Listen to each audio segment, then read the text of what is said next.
her 16th birthday. She will prick her finger on the spindle of the spinning wheel and fall into a sleep like that, a sleep from which she will never awaken.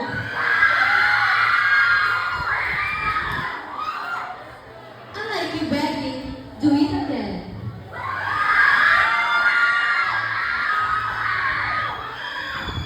Alright, the princess can be woken up by her sleep by only one true love's kiss. Good afternoon, everyone. I am Millicent.